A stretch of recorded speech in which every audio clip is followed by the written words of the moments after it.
Hello and welcome back to another episode of the On the Sideline podcast of Jackson and Kyle. I am Jackson, and I am joined here, as always, by the man who is ready to talk about three division losers and the New England Patriots. Kyle, how are you doing? Doing pretty good. The Pats are back, baby. Here we go. No, I'm just kidding. This division does feel like a bit of a foregone conclusion, but I'm excited to talk about my team, and we just had a big mini camp day today, and I'm excited for the results. I'm excited to see what happens. Yes, I'll say this. Not the most lopsided division in the community notes poll. 2 percentage points lower the leader is. Wow, there you go. I'm pretty surprised by that, honestly. Yeah, I thought it was just gonna be like 95%, but no, there is some other teams have some percentage points here, Kyle.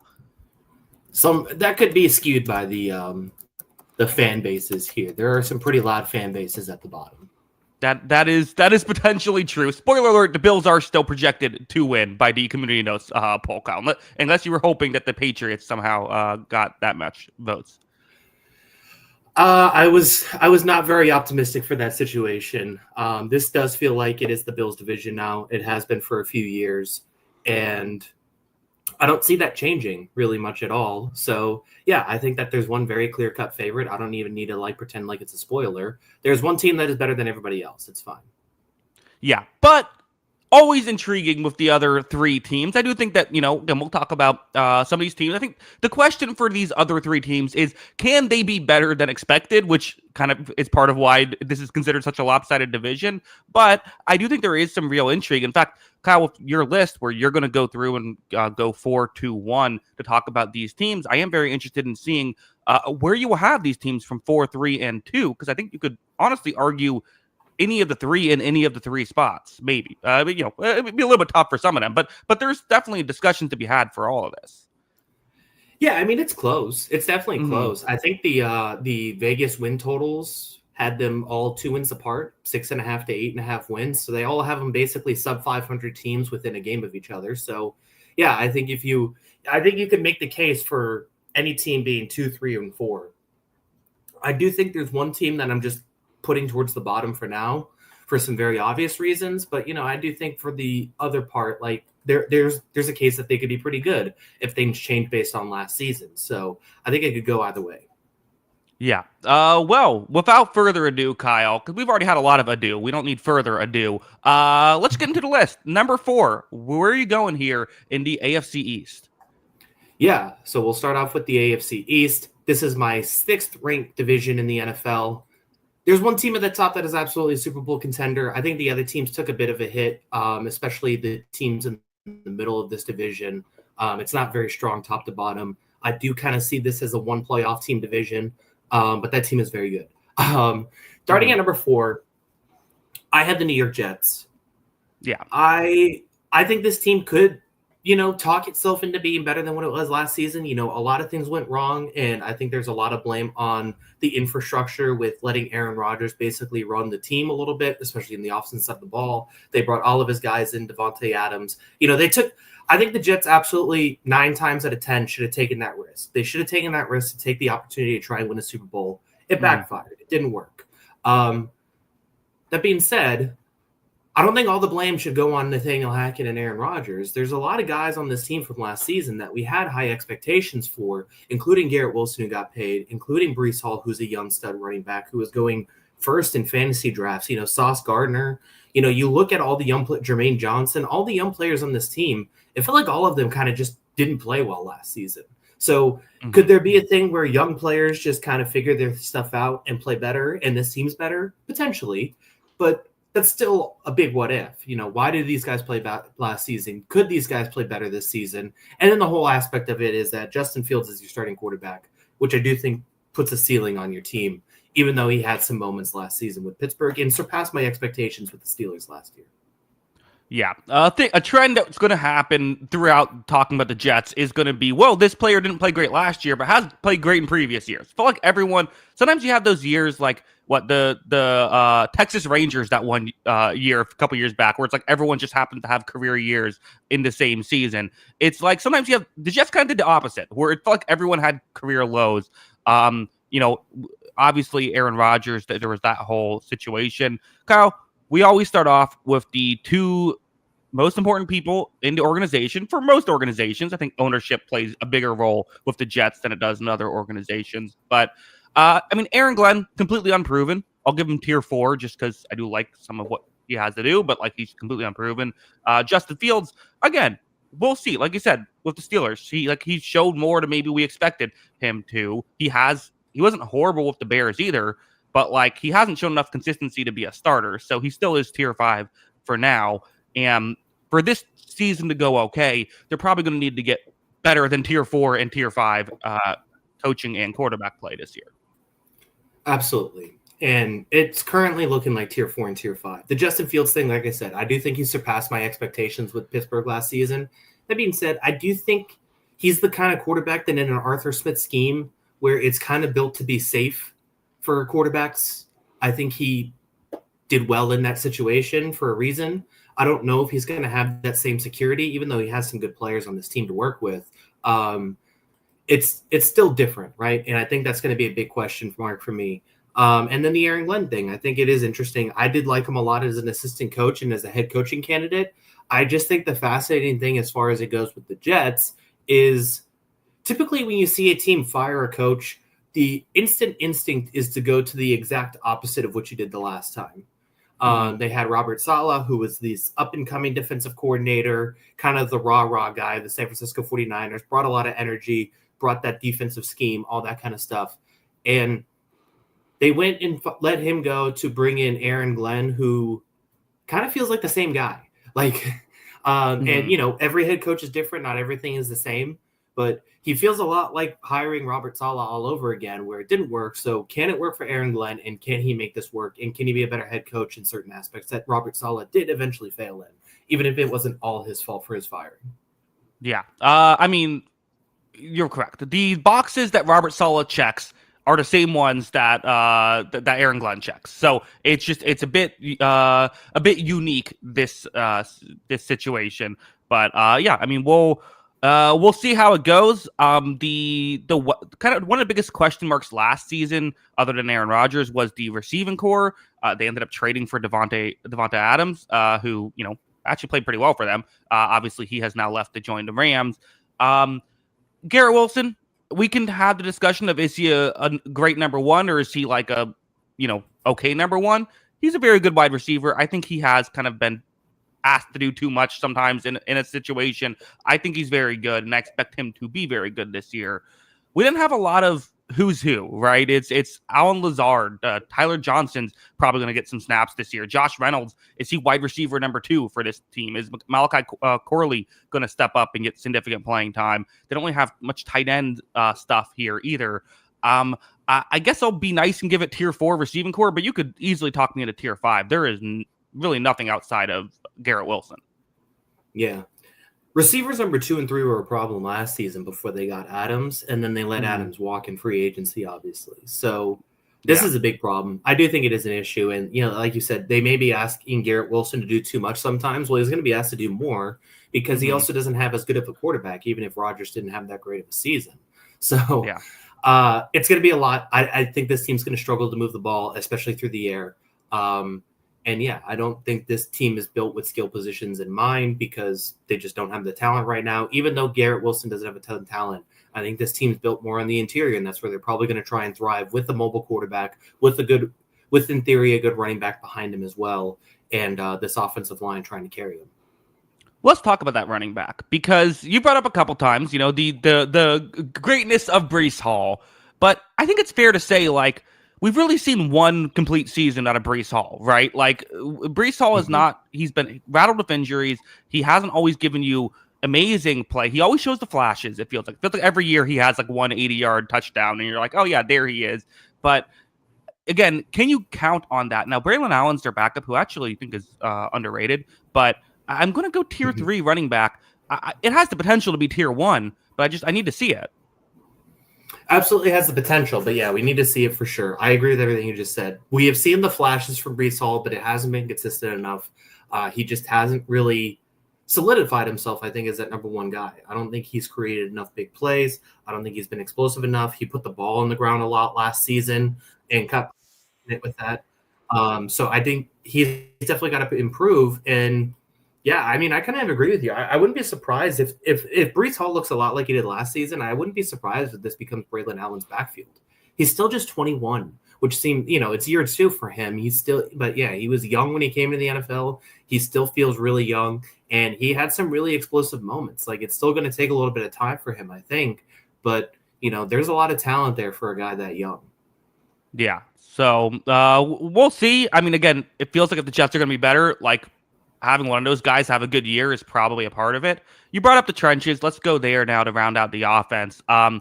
Some really good stuff here. So first you have the young tackle situation where you have Alou Fashanu, who we saw, as you kind of brought up in one of our podcasts earlier. He sort of was bounced around in different positions. Once he finally got to his natural position at left tackle, he played well there. He will play left tackle this season. He will hopefully play well there. Also, Armand Membo is someone who is, a tackle who I think we both really liked coming out of the draft.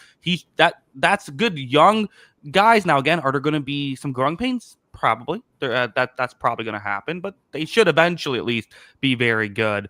Interior, Joe Tippmann, John Simpson, who's coming off of a career year, and Elijah Vera Tucker. So, again, 5 guys that should be able to play very well. With a couple young guys, and just is Simpson going to repeat his last year season? I'll go tier 2, but this is easily the strength of this offense. Easily the strength, and it has potential for tier 1. They've invested a lot in this group. I mean, there are 4 first-rounders in this offensive line right now? So they've invested a lot in this group, and it is very good. This may be the best interior offensive line in football. I think the strength of those 3 guys combined, where we've seen the Chiefs and the what's the other team that was the Lions lose a few guys in their interior spots. This team has 3 really, really good players in those positions, and 2 first-round tackles who, like you said, Olu Fashanu, when he played left tackle last year, he was pretty good. I think he could be very good at that spot. And then Membu was just an animal in college and has an opportunity to be a stud at that right tackle spot as well. I do anticipate growing pains at those positions still, but you have such a great foundation next to them in that interior spot that that is definitely what this team's going to be using to try and succeed. Yeah, so it should be very interesting with that, and I do think they'll run the ball a lot, maybe run with the quarterback a lot, try to utilize that. It should be very interesting to see, and that's probably where they're going to try and, how they're going to try to move the ball. Kyle, I don't know what to make of this defense. I'm just going to be honest, because this is, again, we talked about the players who had down years. Sauce Gardner, maybe the biggest example, was for year 1 and 2, a guy who looked like he was going to win all pro every year he was in the league. Last year, I still thought he was good, but he just wasn't at that level.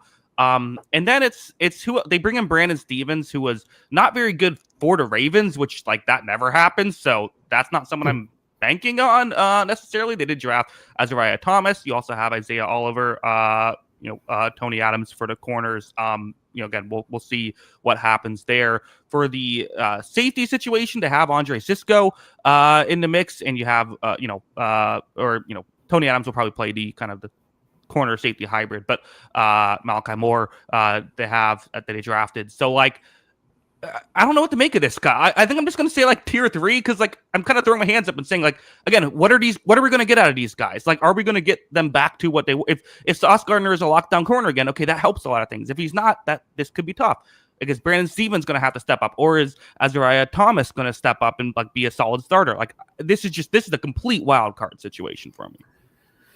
It is a weird one for sure. And the problem I have is that, even if Sauce Gardner turns back into what he was year 1, like you said, it helps, but there's still plenty of questions around the rest of the secondary. It's far from perfect even beyond that. Never mind letting a guy like DJ Reed go. And then that, I think that's the big thing with the Jets. We say a lot of guys underperformed on this team, and it just seemed like there was a negative energy around this team a lot of the season, even from before it even started at times. So I think that was a big question with this team. That was an issue.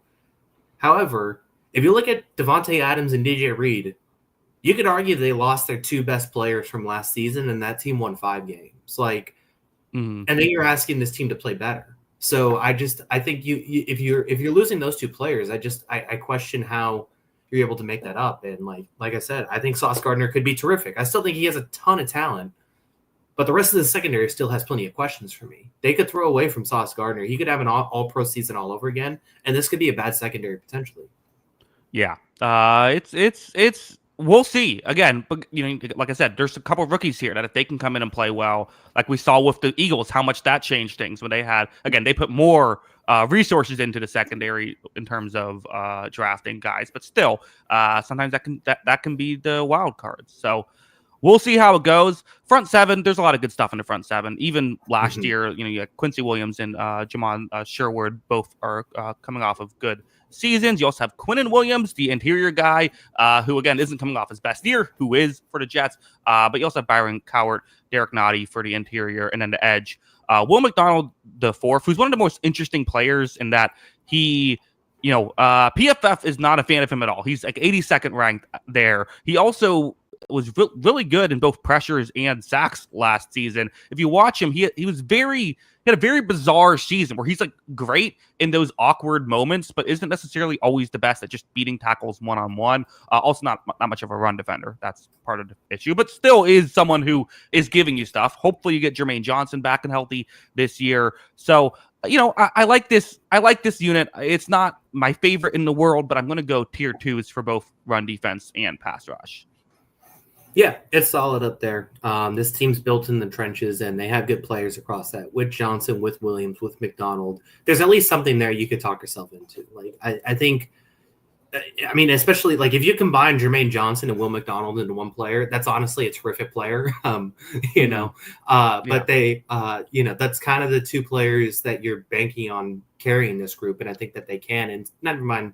Yeah, like you still have really good linebackers and Quinnen Williams too. So all that put together, I think it's a great group up front. And I think that's also the strength of this defense right now. Yeah. Ultimately, though, Kyle, I do kind of agree with you with this team. I am not too high on the Jets entering this season. I'm going to go with a 4-13 projected record for them. I just think this is a rebuilding year. This is we're trying to see what we have. Hopefully, we can figure out what we have with this unit, and then make things work from there. But yeah, I think Aaron Glenn's probably just going to see, okay, what corners are good, which of these corners are not good, and then we can try and add pieces next year, and really that with every position. That just feels like how the Jets are going to operate this is almost a tryout year. That's kind of what I'm feeling like. They just kind of have to assess who's good and who's not, and then figure it out from there. I think there's good pieces with this Jets team. I do think they've drafted pretty well at certain spots too, but they clearly had a plan to go all in on Aaron Rodgers in that situation. And it blew up in their face, but they took the chance. Now you're kind of left picking up the pieces. And the only thing I hope, because like I said, I am a fan of him, is that they're willing to be patient with Aaron Glenn and understand this situation is going to take a little bit of time. I'm going to feel really bad if we're like a year from now asking, he's on the hot seat or something like that, or even fired after one season. That's something I don't want to see. I think he's got to be given patience in this situation, because this does feel like a little bit of a project. I could pick and choose random things I really like about this team, but then there's also things I think definitely weighing it down. Yeah. So we'll see. We'll see what happens here with the New York Jets, but we got 3 other teams to talk about. So let's move right along, Kyle. Who do you have finishing third in the AFC East? Is this the Patriots, or are you feeling good about this season for New England? Are you going to give it to the Dolphins or the Bills if you want to get crazy? Definitely not. I think people are definitely going to say I'm biased, and that's fine. I'm not necessarily overly optimistic about this Patriots season, but I'm going to have the Dolphins third.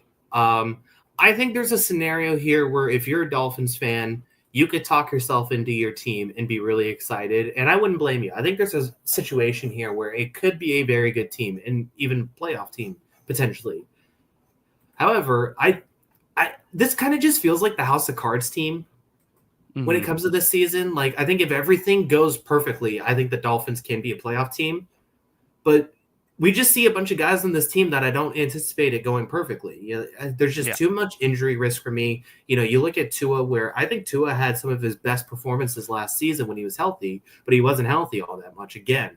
Tyreek Hill is 31 now and dealing with, he's had leg injuries the past couple seasons that he's played through or missed a game or so here and there to kind of rest his hamstring and stuff like that. Jalen Waddle's had some bang-ups too.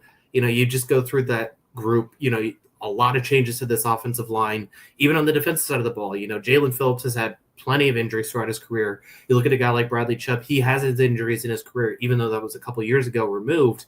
There's just a lot of unknown to me and a lot of injury risk with this team overall, to where I'm not necessarily comfortable putting them second.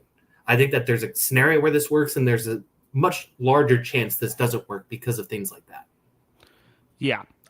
Definitely a House of Cards team. That is absolutely correct. It feels like, honestly, you can make a comparison to the Rams from a few years back. If you remember, the Rams were kind of built on like 5 or 6 star players, and then it's like, can we just get these guys all healthy for a season? Because once one guy went down, it felt like they just could never recover. And then finally, they got everyone healthy, and they traded for Stafford and Von Miller and won a Super Bowl. Again, they had gotten to higher heights than this Dolphins team has, is kind of the difference there. But you can make the comparison with those two if you want to. Yeah, it's fascinating with this Dolphins team. Also, Kyle, I realized I forgot to do the percentages. Do you want to guess where the Jets ended for the community notes poll?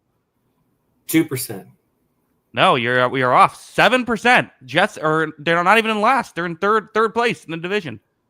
Wow. Find me that 7%. Yeah, I know. I was very surprised to see 7% with the Jets. Yeah, I don't see the vision there, but more power to you.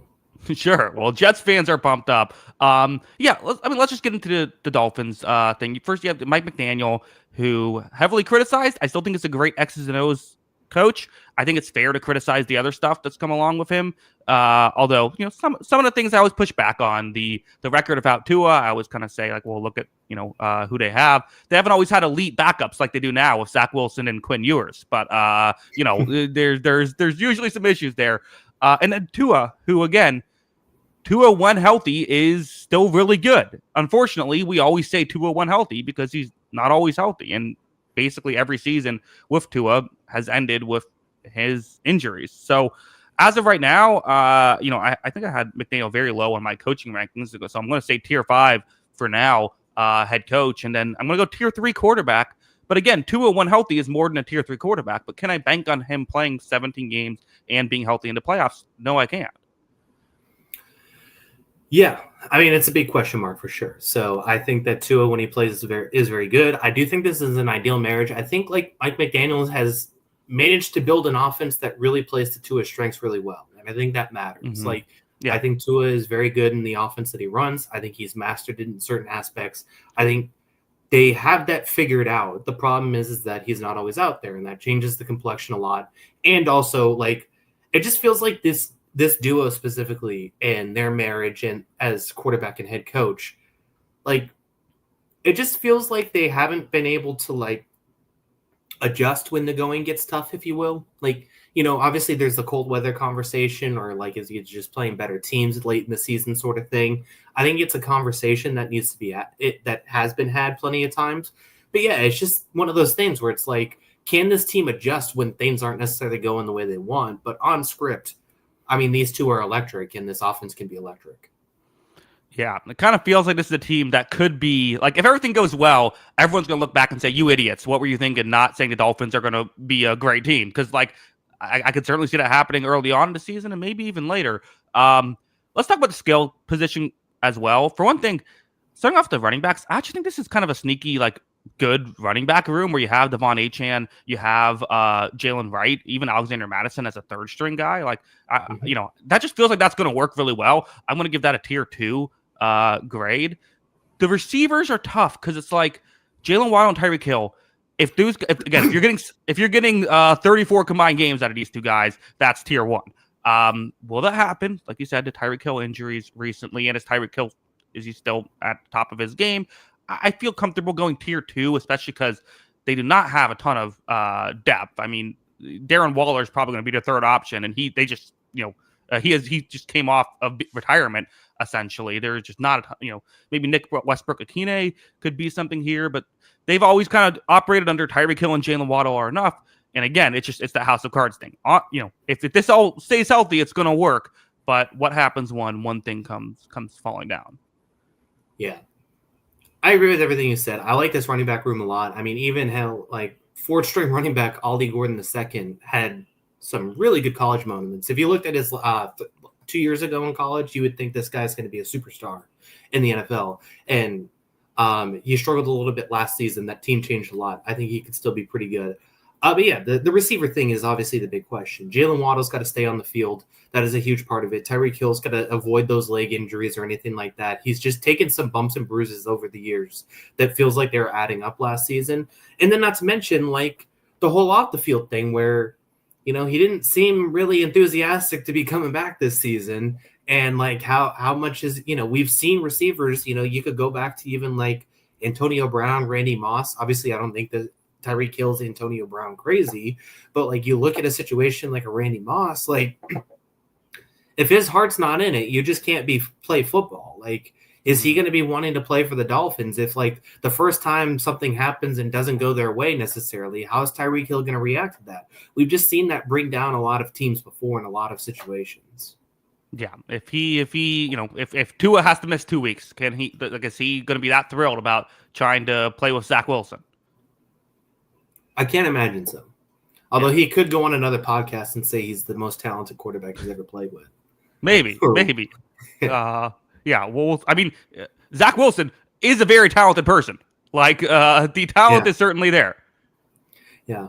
This Darren Waller thing's pretty interesting, right? Mm-hmm. Yeah. I mean, as long as he avoids the recording studio, I'm pretty excited to see him back out there. Like, I have not dove too far into his music. I heard the one song that went viral that was like the breakup song. Okay. A few years back. Oh yeah. Yeah, because him and his Kelsey Plum, the WNBA player, they were obviously married. They had like a separation, and then he had this like song, and then retired, and it's not very good. It's not very good. I'll say that's my review. Can my like take as this? I'm sure I'm wrong, but I feel like if you're like an NFL player, you should be able to make pretty decent music, right? Like, couldn't you you have the resources to like pay like a good producer, like hire like someone who can like teach you how to like rap in a way that kind of fits. Like I feel like you should be able to like make something like a 5 out of 10. Yeah, but the athlete to musician crossover, the success rate is very, very low. Is it part of it? Maybe like as an athlete, you kind of like you've assumed all you have to do is like show up and do your thing and you'll be okay. And there's just it's a different kind of thing. Like making like art. I just think overall, like I think people don't anticipate how much work is actually put into being professionals in any craft. Yeah, like, that's probably this true. is the same thing as like when you're with a group and like people say the funniest guy in the group should be a comedian.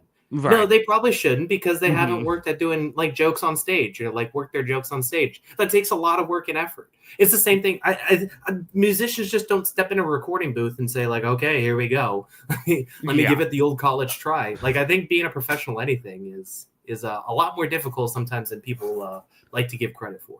Yeah, I think that's true. I think my take is if you were a professional athlete and you really cared about making music and you really worked hard, you should be able to make something decent. Yes. If you give it your full effort, I think Dame's had a few pretty like okay things. Yeah, I think you should be able to do that. I think. I bet if you gave me like $10 million to make like a rap album, I could come out with like a song that's solid. We need to get sure, the super chats going for that. If you want to give me $10 million, I'll do it. Yeah, right. But anyway, where were we? Use the money on that though. Kyle, let's talk about something even worse than me attempting at rapping. Let's talk about the Dolphins' offensive line here. That's a good segue. Nailed it. You do have James Daniels coming off of an injury, but he has been a consistently good player over his career, who they bring in. Aaron Brewer as well at center. There is not a lot else here that is even decent, Kyle. The 3 got projected starters, Liam Eichenberg, Patrick Paul, and Austin Jackson. This is gross. Yeah. This was a 5-pillar building being held up by one very large Teron Armstead-sized pillar for last season. And, I mean, they've also let a few guys go, obviously, over the years, like Robert Hunt on the Panthers and all that kind of stuff. Teron Armstead was holding this offensive line up for dear with his entire might last season. I think that's one of the most impactful losses of the year, honestly. Like, I think it's going to change this group significantly. I don't think the rest of this group's good.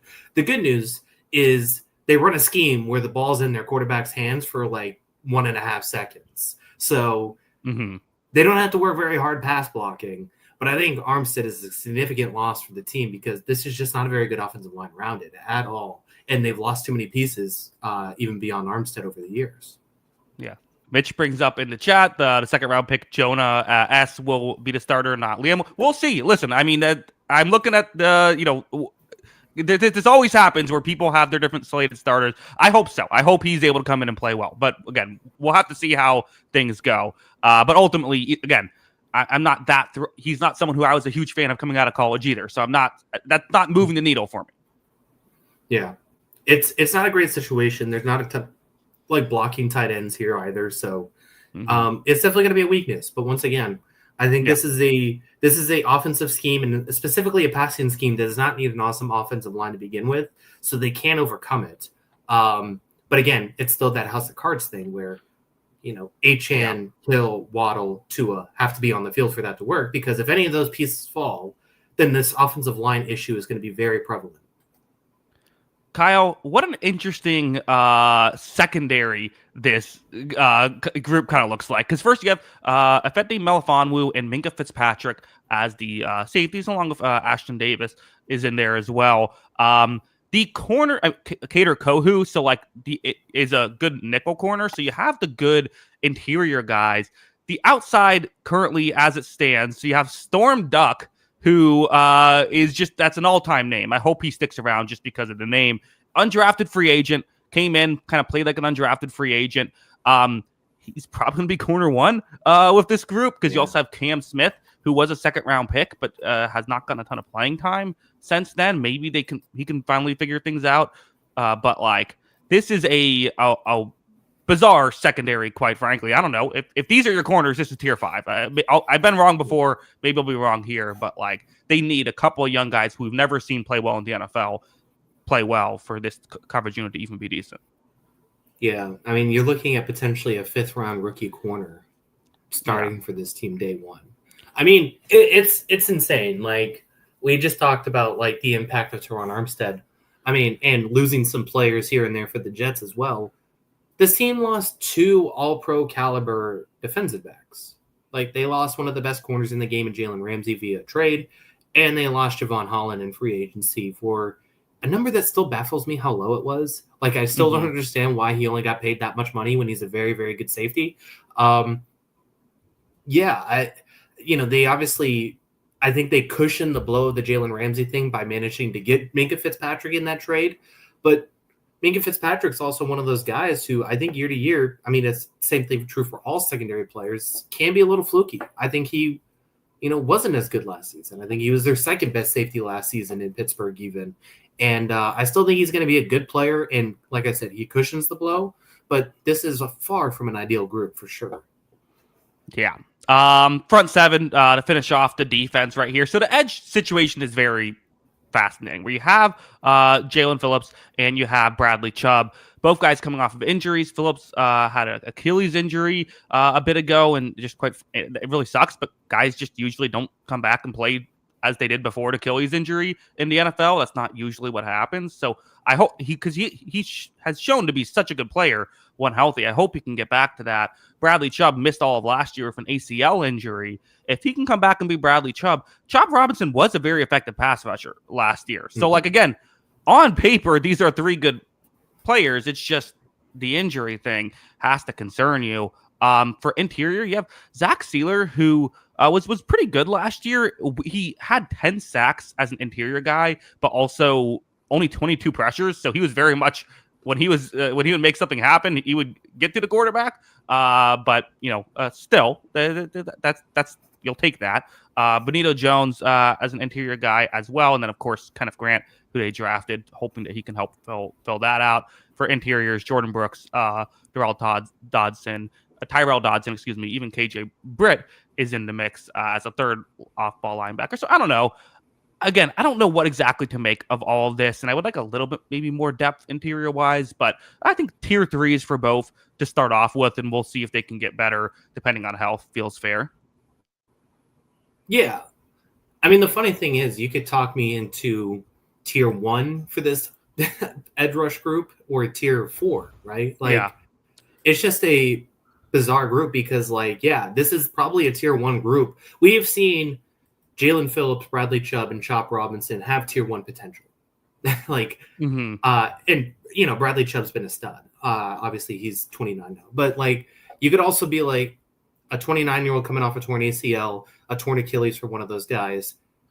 All of a sudden, as good as Chop Robinson is and the potential he has, that's all of a sudden a tier 4, tier 5 group, but those guys aren't good anymore. So, it's just one of those things where it's really going to come down to how those guys look coming back from injury, because it is very talented if it works. Yeah. I mean, again, this is a team you can talk yourself into. You can also easily talk yourself out of them.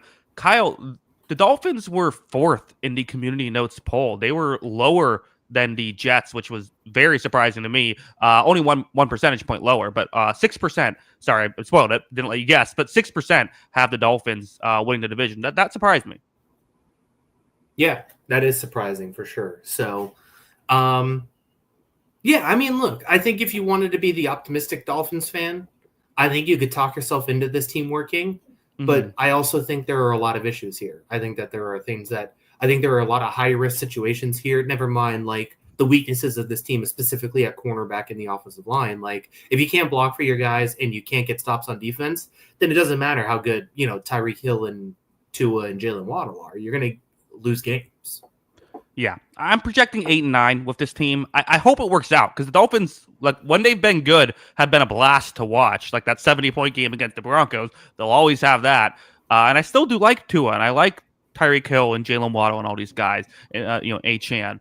But it's just the House of Cards analogy is perfect. It just feels like there's a higher chance of this falling than staying up through the entire season. Yeah, I was looking at their win totals, and I think it's 7.5. So I think a lot of people are projecting an 8-win team, but doesn't it feel like it's either going to be a 10-win team or a 5-win team? You probably just split the middle, but it feels like it's either going to work and they're going to make the playoffs or be in the hunt, or they're going to win 4 or 5 games and be in contention for the number 1 pick. Yeah, that does feel like what I would say happens, and we'll see. Mitch, Dolphins fan, says they're winning at least 10 if Tua stays healthy. Hey, hope you're right, Mitch. For your sake, like I said, I agree. I think if you're a Dolphins fan, you can make the playoffs. I want to make the playoffs, yes, but I continue to say, if you want to be the optimistic Dolphins fan, I do not blame you. Yeah. There is still enough about this team to be excited about. Yes, I agree. I think that the ceiling is higher than other teams that we're going to put in the tier that we're going to put the Dolphins in. But Kyle, let's move on. Are you going to get a super homer take here with the New England Patriots, or do you have them finishing second in the division? Yeah, I mean, obviously, I have them finishing second. I did not tease this at all. The bad job by me there. I think this is a one-horse race for the division. I think all of these 3 teams are pretty close, honestly, and I could be talked into any different scenario. You had the Dolphins around 8 wins. I could see the Patriots around 7-8 wins too. And I would be pretty, depending on how that looks for that 7-8 wins, I would be pretty happy with that, honestly, especially based on how tough that was last season. I think the difference between the Jets, the Dolphins, and the Patriots is when I look at these 3 teams, if I'm going to pick a unit that I say I think this is the best unit among those 3 teams, it's the Patriots defense.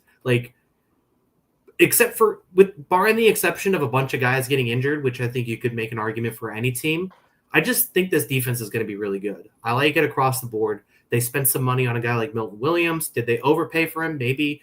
And Harold Landry, maybe. But I think that they're still providing some value with those teams. They could still make things happen.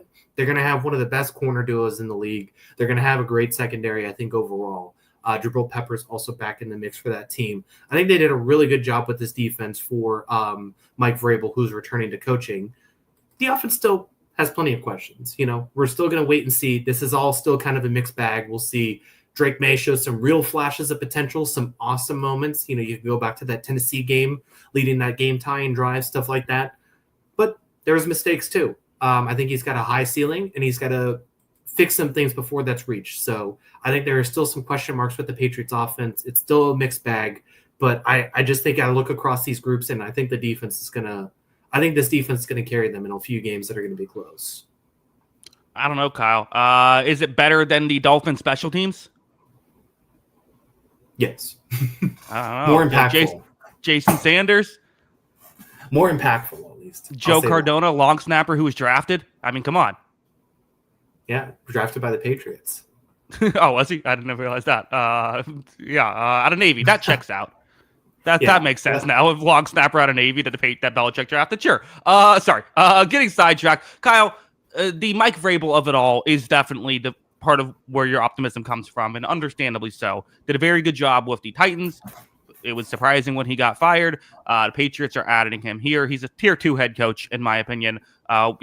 He's had some great years with them. And then also the Drake May thing, who, I think you and I have had discussions over this offseason about, where is he at? I'm going to give him tier 4 for now. But again, he's a young player who that should only get better.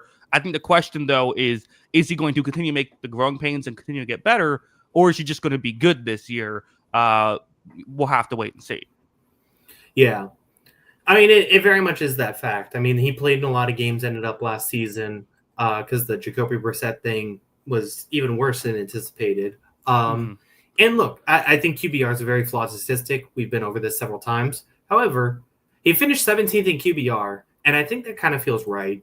Like, I think if you put together Drake May's highlight tape from last season, you would think like this is a future like top 5 quarterback. I think if you put together a tape of his lowlights, you're going to think, oh, this guy's a bust. So there's definitely that give and take with his game. I think he's got to figure out a way to limit the mistakes, and he was not put in a great situation last season with the coaching situation and just with the overall talent of this offense. So I anticipate it being better this season.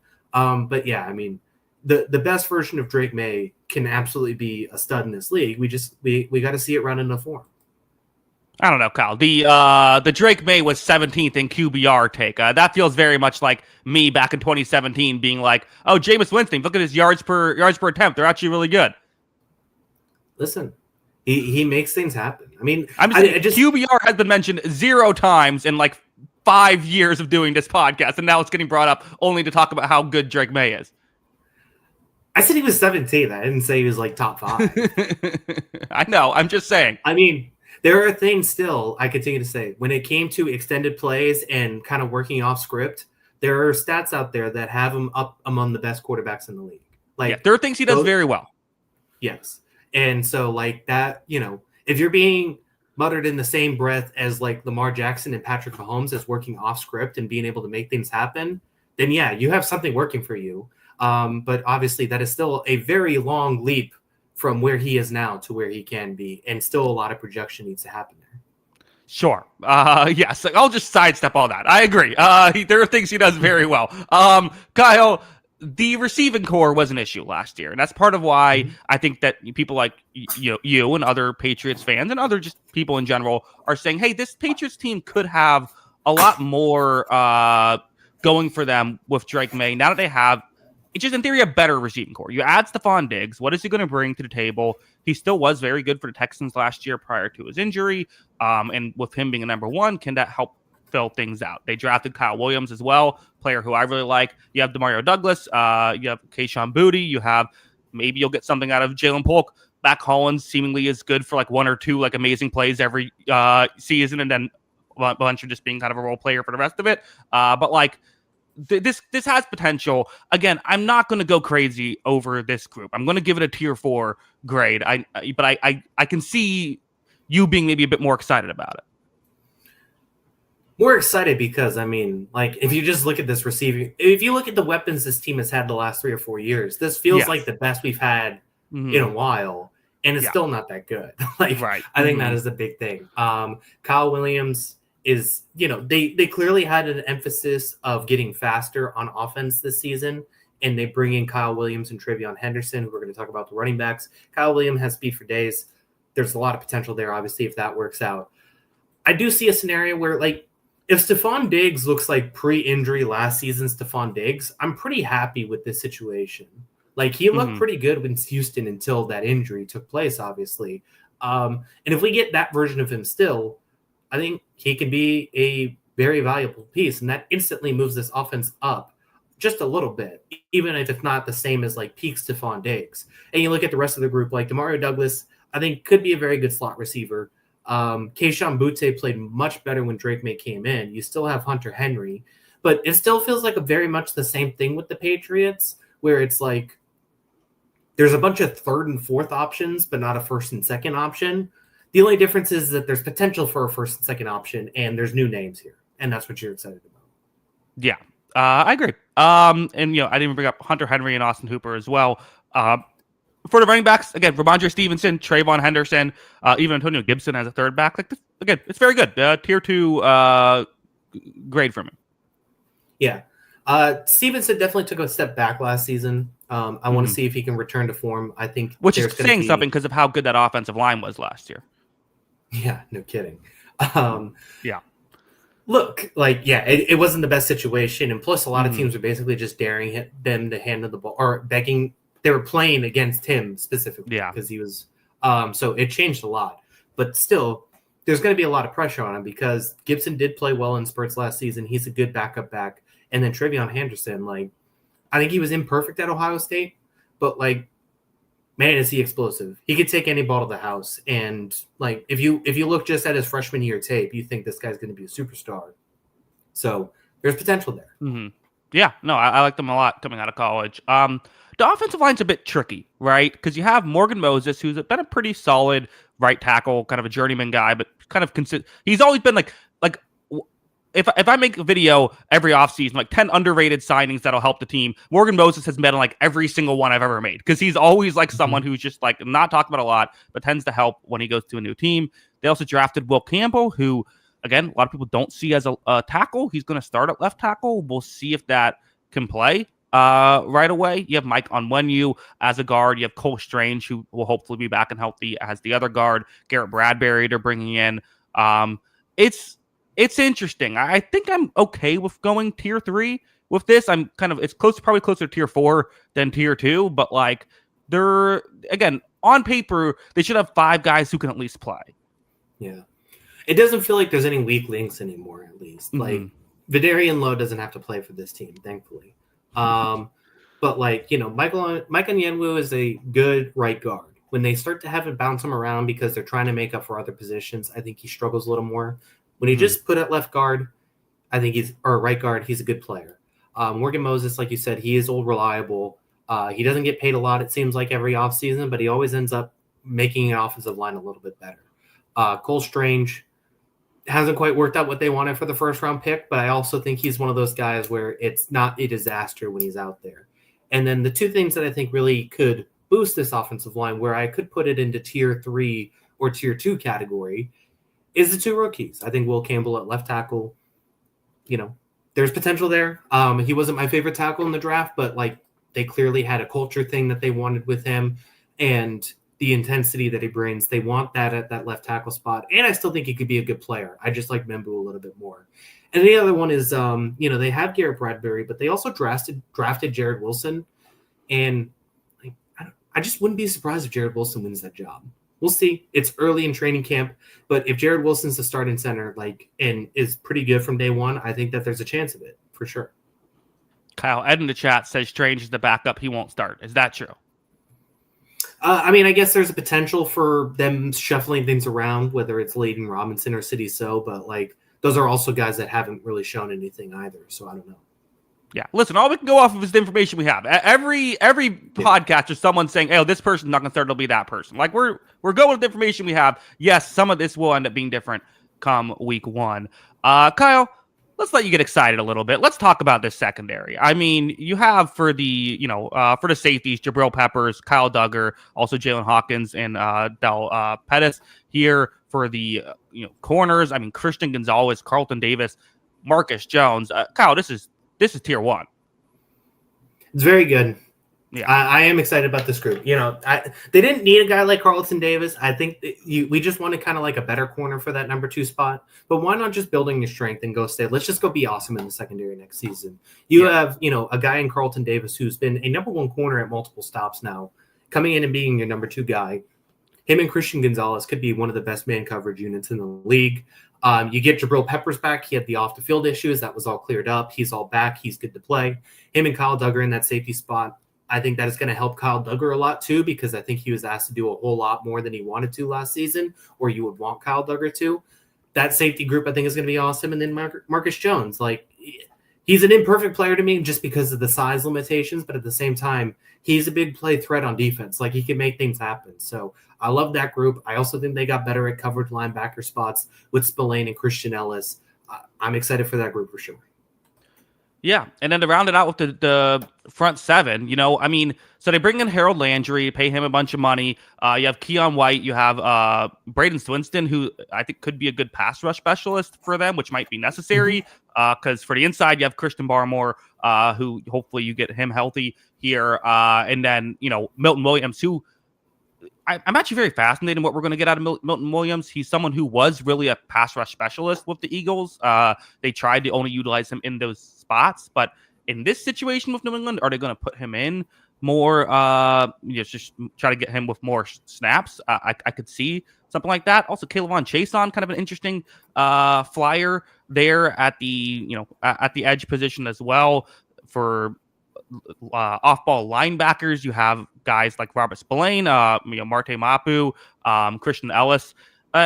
It's weird where there's not really one star, right? Even though they paid a guy, Milton Williams, like a star. There's not really one star, but there's just a lot of players who I think are going to be really good.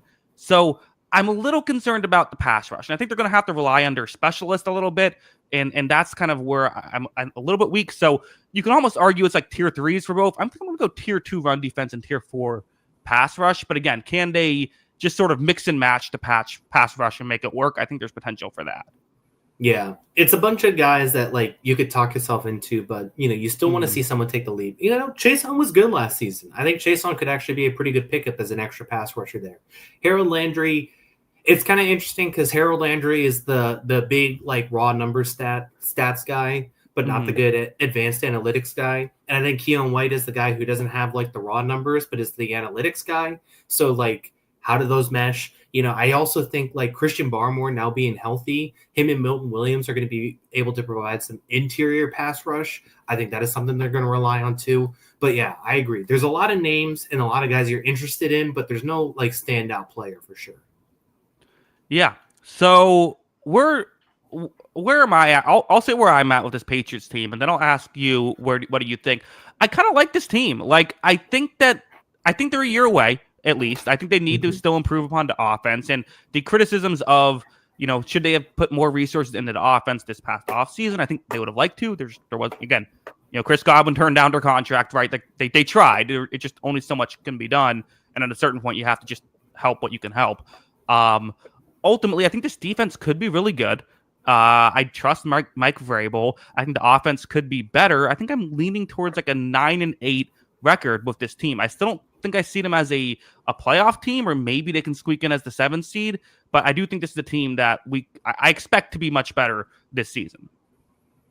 I expect it to be better too. I have higher expectations for this team just because on its face, I think this team defensively and coaching wise is going to be a lot better than it was last season. I don't want to hate on Gerard Mayo, but I think there were some issues there. I don't think he managed games very well as a head coach. I think they gave him a good chance, and it just didn't work out. So I understand what happened there. I think if this team won 7 or 8 games and Drake May played well and showed development and looked like a fringe top 10 quarterback, I'd be thrilled with the season. Because I just think that there was too many games last year where they weren't fun to watch. Like that was the toughest thing. Like winning and losing games, whatever. We've won a lot of football games in the last 2 decades. I can't be that much of a complainer about it. They just were boring. That was my biggest issue with the Patriots the last couple seasons, is they're terribly boring to watch. And I think when Drake May came in, it was a little less boring. I think he's an incredibly fun quarterback, even though there was the hits and misses. I think that at the minimum, if this team's a little bit more fun to watch and a little more competitive, I'm excited, and I think they can win 8 games for sure. But still, I still think they're a year away from being a playoff team. And as much as I think Stephon Diggs will make it a little bit better, they really do need a number one option. Whether it is maybe like a Kyle Williams having a breakout season, or eventually next offseason they go and get somebody to fix that. Yeah. So we'll see. Kyle, what do you expectations going in? I say 9 and 8. Are you going to take the over or the under if you have to? I would take the under on that just because 10 wins feels lofty. Like I think 8 or 9 wins is like a good, like best case scenario. I think 10 wins would be incredible, but like, that's just the only reason I picked the under. I think 8 or 9 wins is completely fair.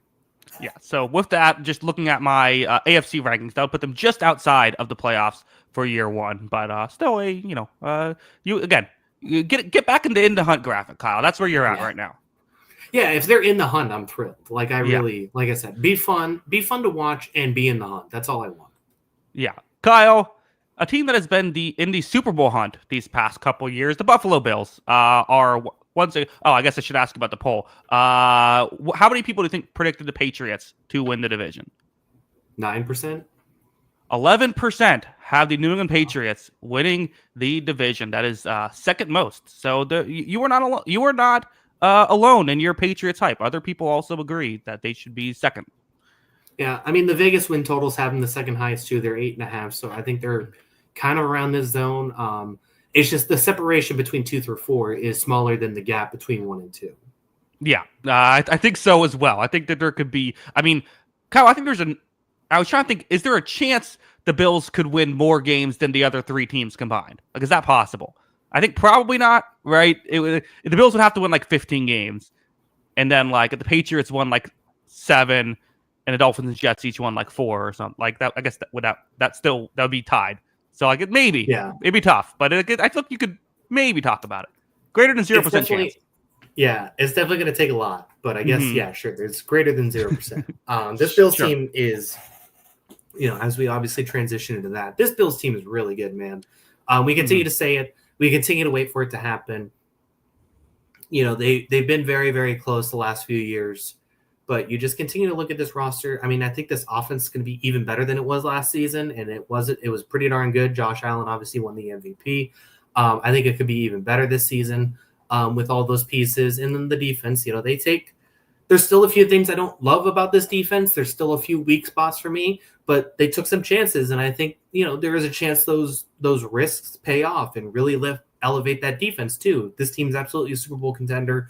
I wouldn't be surprised. They were the team I picked last year to win the Super Bowl. They came close. I think that they could absolutely win the Super Bowl this season. One of these years it feels like it's going to happen for the Bills. Maybe it's this year. Yeah, we will see. Is this finally the year? I mean, again, 2 people at the top. First off, I mean, we talk about the Bills being contenders because of Josh Allen, right? And there's other things that are good about this roster, which we'll get into. But yeah, I mean, again, we could talk about should he have won the MVP last year or not. He probably should have won an MVP in the past 2 years. He gets one this past year. Really, again, a complete game changer every game he plays. Absolutely. I mean, he's just a fantastic player, without a doubt. I mean, there's not much else that can be said about Josh Allen. I had him as number 1 in our quarterback rankings for a reason. I think week to week, he's asked to do a lot. And this team, like, one of the things that they've been really good at the last couple seasons, where I think KC has really kind of, they keep winning. I mean, like, I criticize Kansas City and they keep making the Super Bowl at certain things, so it's not that big of a criticism. But, like, they paid Josh Allen, so they had to let guys go. They let Stephon Diggs go. They let a few other guys go on this offense, and they keep getting better. And that's also because Josh Allen is terrific. And the other part of it is because they keep drafting really well as well and developing. So both of those things go hand in hand. But Josh Allen is definitely the tide raising everything around him. Yeah. Sean McDermott, I have as tier 3 head coach. It's weird because I think for most people, if their head coach's one weakness is they don't do a great job at game planning around Patrick Mahomes and conference championships, you'd say, okay, we'll take that. The issue is the Bills are the exact team that needs you to be good at that kind of thing. So that is unfortunate. But again, I think tier 3 is fair for McDermott. There's a time when I would have been higher on him, but again, it's got to figure something out for Kansas City. Maybe it's just personnel and they'll figure it out, but got to figure something out. Yeah, it's definitely frustrating. I mean, we'll see how they look against Baltimore and Kansas City again this season. They play them both in the regular season. It didn't work out in the playoffs. The thing that just, he finally changed last season. He finally played man-to-man more against Kansas City, and it worked in the regular season game. They looked really good in that game. And then Kansas City had more adjustments for the playoffs, and they didn't win that game. So, he finally made the adjustments needed, it felt like, to beat Kansas City. They didn't beat Kansas City. So it continues to hang. It's just the cloud hanging over this team, right? It's a frustrating thing to say, oh, this team's so good, so good, so good. And then some, dork on Twitter will be like, yeah, but how did they perform in January? It's like, you know what, man? Mm-hmm. Sure. I get it. Yeah. Well, yeah. I mean, it's almost like the James Harden Rockets going up against the Warriors all the time, where it's like you're really good, but it's like you just can't seem to get over this hump. Hopefully they have a better ending than that team ended up having. Kyle, let's talk about the skill players here. So you have Keon Coleman, who at times looked like a number one guy, but has had some inconsistencies in his game early on. Kind of understandable. Khalil Shakir is really the guy they look towards in big spots. Very good out of the slot. You have Curtis Samuel, Joshua Palmer, even Elijah Moore is in the mix. They have KJ Hamler too. Maybe they'll get something out of him this year. I wouldn't bank on it, but maybe. Dalton Kincaid, Dawson Knox, one of the better receiving tight end duos in the league. And then for the running backs, James Cook is currently on the roster. We'll see if there's been that thing that has developed today where he said that he wants a contract or a trade. So we'll see how that goes. Running backs tend to not get what they want when they make that deal. So we'll see how that goes. Ty Johnson, Ray Davis are also there. So for now, I'm just going to say Frank Gore Jr. is still on the roster. For now, I will say tier 2 running back room. I think tier 4 receiving room. But again, we just know it's going to play better than that with Allen is kind of how I feel. Yeah, it is going to play much better than that. I agree. Mm-hmm. I think Dalton Kincaid's probably their best player in this receiving room. I think he is really good. I think he could have a huge, huge leap again this season. And I wouldn't be surprised if he's up there with one of the best tight ends in football. They have a lot of weapons, though, and Josh Allen isn't afraid to move it around and use different guys. So Shakir's really good. Like you said, it just seems like every big third down they need, Shakir comes up with it. Keon Coleman's the big play threat. And I wouldn't be surprised if Joshua Palmer's pretty awesome in this offense, too. I really like that three-headed monster. Plus, you got Knox and Kincaid. And in theory, James Cook can also catch the ball out of the backfield. But at the same time, you mentioned James Cook. I think he's a terrific player. I'm a huge fan of his. We went on this last season. But I think he turned it on late in the year. But there are times in the middle of the year that Ray Davis, this offense looked pretty good with Ray Davis back there. And that could be one of the things Buffalo's looking at is they have Ty Johnson who can catch the ball out of the backfield. They have Ray Davis who at times looked really good in that spot. Maybe they're just not worried about that position if they have to move on from James Cook. Yeah. I don't think it'd be crazy to do something like that, especially if you could if you could get a pick back for him or something like that. The offensive line is also very good. Actually, Kyle, I'm going to bump my rate. I'm going to go tier 3 receiving room. Actually, now that I think about it, because again, tight ends they just have so much depth there, even though it's not they don't have maybe. And honestly, they do have guys who can win one-on-ones. Dalton Kincaid, okay, I know he dropped the pass in a big spot, but is still a really good player getting open one-on-one.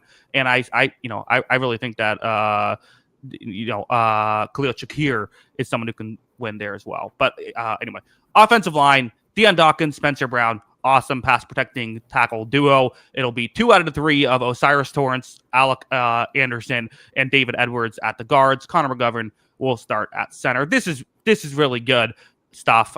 Tier 1 offensive line for me. I think it's the only knock is it's not quite the elite run blocking unit that some of these other teams are, but who cares? They're the Bills. I think not who cares. It matters, but I think this is really good. They have depth. They have really good starters. I'm all about this Bills offensive line. Yeah, if they're not running the ball, they're still going to throw the ball 20 times in a row. Or Josh Allen's just going to run it at a pass plays. So they are really good at that group. Love the tackle duo. And they got depth on the interior, honestly. So, very little complaints about this group. One of the best offensive lines in the league. Kyle, let's talk about the secondary for this team, because that was in my opinion, that was what cost them a chance to win a Super Bowl last year. Was they just did not have the depth in the secondary. They have addressed that with drafting Maxwell Harrison in the first round, a very fast corner. You just can't help but think that is in part a response to how fast Kansas City is. Although I think he was worth that pick anyway. You have Christian Benford, who's just awesome as a corner. So, Taron Johnson maybe get something out of Trey White as a depth corner instead of having to be a starter. Although, again, the Maxwell Harrison thing, if he comes in and plays well, that is going to just completely change how we view this team. Safeties are solid. Cam Lewis, DeMar Hamlin, Taylor Rapp. I think you would like a better starting safety in the mix there. But I'm going to go tier 2 coverage. But again, it has potential for tier 1. It has potential for like tier 4. I don't know what's going to happen here. Yeah, I still don't love the DeMar Hamlin piece of this. Like, I just, talent-wise, he's a third safety, right? Yeah. And that's just kind of what we're looking at. This corner group, though, it could be very interesting. Like, Benford is, I think, a very good number 1 corner. I don't think he's a great number 1 corner, but I think he's a very good one. Taron Johnson, I think, is a very, very good nickelback. If not one of the best. He's up there, though. You love nickelback. Yeah. And then, it's just one of those things where I think it's like the safety thing where it's like if Hairston plays well, it's a bonus. And at minimum, like they're not great, but at the same time, like Trey White and Dane Jackson aren't the worst case scenario for a second corner spot, right? Like it's still not ideal. You want Hairston to outplay those guys and start, but like if those guys have to play, it's not the worst thing in the world. Yeah, there's reason to believe that either one of Jackson or White could end up coming in and being like a fine like corner 2. That's not crazy. That's not there's. It's not a crazy world when that happens. But again, if this is going to be they've also done it for a lot of years with those two being that guy and still being good. So they're just hoping that the Hairston outplays them. Yeah, I agree. Although again, Tre'Davious White when he was at his best was pre-Achilles injury, which I think is worth mentioning as well. But again, the flip side is, I mean, we always talk about how things could go wrong. What if Harrison's just a really good number 2 corner for them? Like, how much does that change this dynamic if they actually have a defense that can go toe to toe with Kansas City and Baltimore's as those top units, and now they still have the Josh Allen, who's always awesome in the playoffs factor as well. Mm-hmm. Yeah, I mean, you just look at this grouping, you could say man-to-man, they can match up with just about anybody. I don't think Matt Milano coming off an injury was his best performance self last season, but I still think he's a very good coverage linebacker. You have Terrell Bernard, who's a good linebacker too. So you have all those options. You have plenty of ways to attack teams like a Kansas City or a Baltimore with that group. And yeah, if Harrison's good, then yeah, this team's going to win a lot of battles one-on-one and win man-to-man matchups. That's really going to be a benefit to them. As for the front 7, you already brought up the linebackers. For edge guys, Greg Rousseau, one of the real underrated edge players in this league. Also, AJ Espinosa and Michael Hoyt are 2 very good players that if they need to get 2,000 snaps out of those 3, they could. But you also added Joey Bosa, who, what are you getting out of Joey Bosa? Are you going to get him healthy? I think they're going to try and do similar to what they did with Von Miller. Let's not ask you to go out there every snap. Let's put you in specific snaps and let's try to make you work that way. That's what I would be doing. And quite frankly, I think that could really be interesting. So you have depth, you have players who can play, and at least one star with Rousseau, as long as he stays healthy. And they can rush in the interior as well. Ed Oliver and Daquan Jones definitely can do both aspects of the interior stuff. Larry Ogunjobi, Dwayne Carter as well. So there is some. They drafted TJ Sanders in the second round to hopefully help them out there as well. I mean, this is tier 2s for pass rush and run defense. This is on paper, I think, a very good defense. The only question you might have is where are they perfect at? Or are they great at it?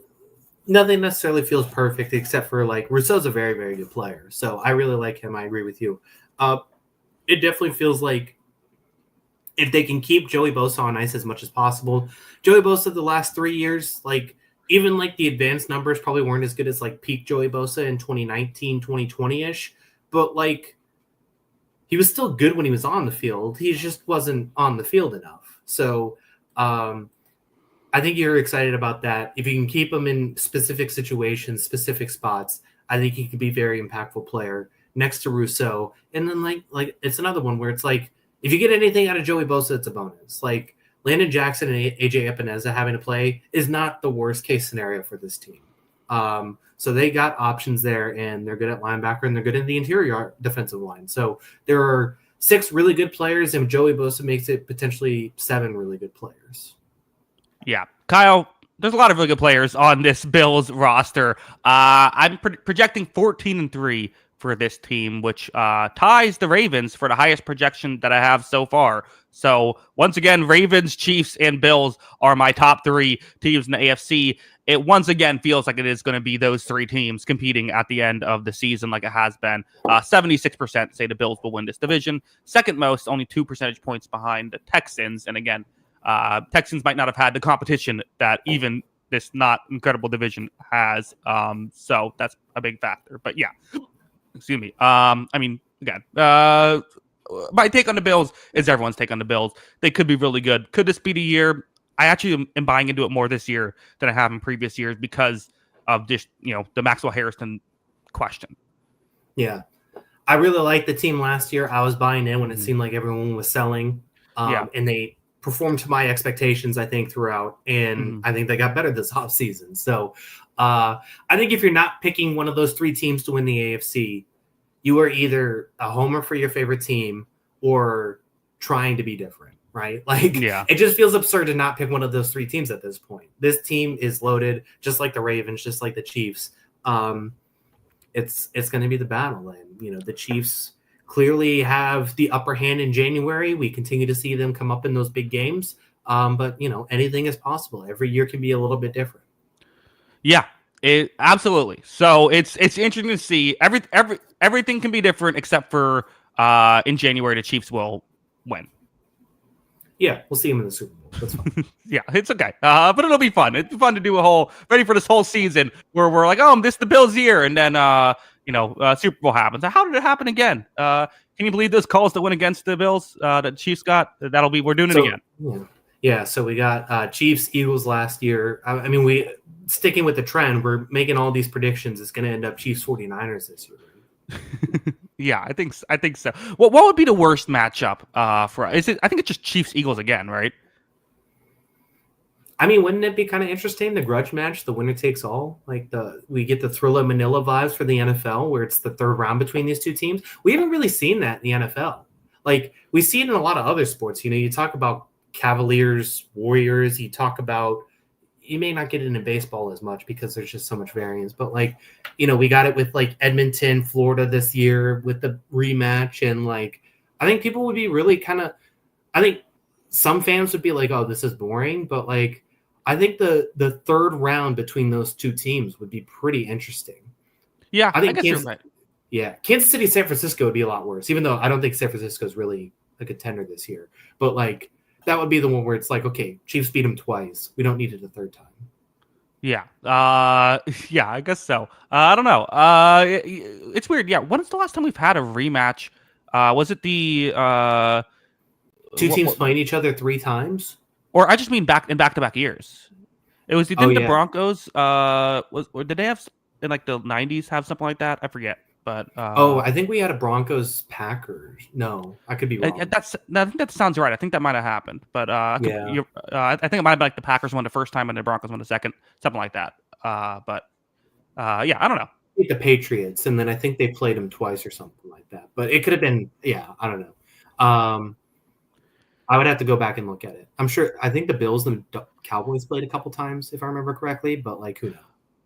Oh, that's right. Yeah, the Bills and Cowboys played each other back to back. Guess who won those Super Bowls?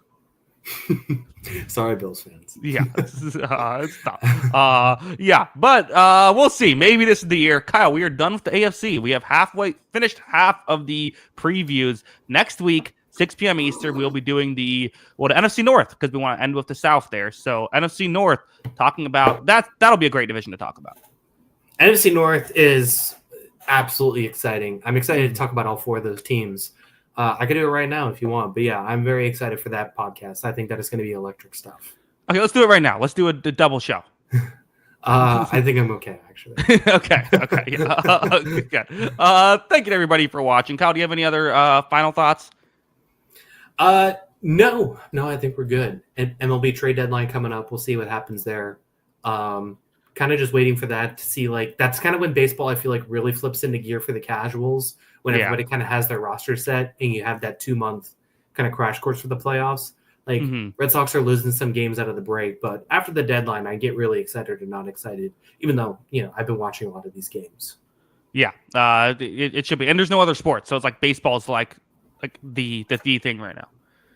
Yeah, it's the thing to watch. And it's been a very good season, to be fair. I've enjoyed watching this Red Sox team for the most part. They lose in the dumbest ways possible, like a catcher's interference. But, like, I think once this team, to see how they address starting pitching and all that, I think it could be interesting. Yeah, and the Rays have been one of the streakiest team I've ever seen in my life. They one month they look like they're going to win the World Series. Next month they look like they lost to the White Sox like 11-2 the other day. Yeah, it's weird. Like, I just don't know how to feel about your team. Like, I feel like there's not enough bite there, but at the same time, like, this is probably the best lineup you guys have had since, like, the Longoria days. Yeah, I know. And that's why I was getting excited, because I do love this lineup, and I feel like we did have. I think the year after we went to the World Series, we had a really good lineup. That's when we lost to you guys actually in the divisional round. But then we didn't have pitching, so it feels like we can never get everything at the same time. Yeah, and your pitching, like, kind of baffles me this year. Like, I don't know, Shane Baz is kind of happens. Shane Baz feels all over the place. Like, he's either awesome or, like, can't throw strikes. And then Taj Bradley just feels like he's like a year away from being like a star. Yeah, I thought he was going to be ready this year, and that hasn't happened either. Yeah, he's been fine. It just feels like it just feels like he needs more reps, honestly. Yeah. And then I forget who the other guy you have is that. Oh, Pepio's good. And then Rasmussen's good, but Rasmussen's sick, but like he's like an opener now. Yeah, he can't. Every game he goes like 3 or 4 innings, but he's awesome. Like, he never gets up runs. Yeah, I don't get what's going on there. I wonder if it's just like trying to keep the innings limit. I don't know, but it's weird. Yeah, and McClanahan could come back. That would be fun. But yeah, it's interesting. I hope both the Red Sox and Rays make it, and the Yankees don't. Yeah, who wants the Yankees to win? Yeah, that could be interesting. Kyle, I guess that's it. Thank you to everybody for watching. Not a lot of people stuck around for the baseball talk, have to say. Yeah, I could see that. It's okay. Thank you for tuning in regardless. Yeah, we appreciate it. We will see you. We'll be back 6 p.m. Eastern next week. Be on the lookout for that. Kyle, next week we gotta, on our podcast that we do next week, it'll be shortly after that. The next day we will be doing I will be covering a preseason game, an actual football game. We're only a little over a week away. We're almost there, almost to the end of the off season. I think people are starting to get a little more excited for the season too, so we're excited to talk about it. Yes, again, thank you to everybody for watching. Or listening. We do appreciate it. Did you do the plugs? Yeah, make sure to follow us on Twitter at Jackson Kruger. Make sure to follow me at Kyle Cronin, and make sure to follow the account page at On the Sideline JK. That is at On the Sideline JK. Yes, of course. Again, if you listen to baseball talk, you already know all this. But you can find the show if you like audio only podcast anywhere you get your podcast. Search On the Sideline podcast. It should be available there. So yeah, that is our show. Thank you, and until next. How do I sign off here? I think until I went next time. Have a good one. Until next time, have a good one. Yes, I forgot which one to go. Until next time, have a good one. Peace.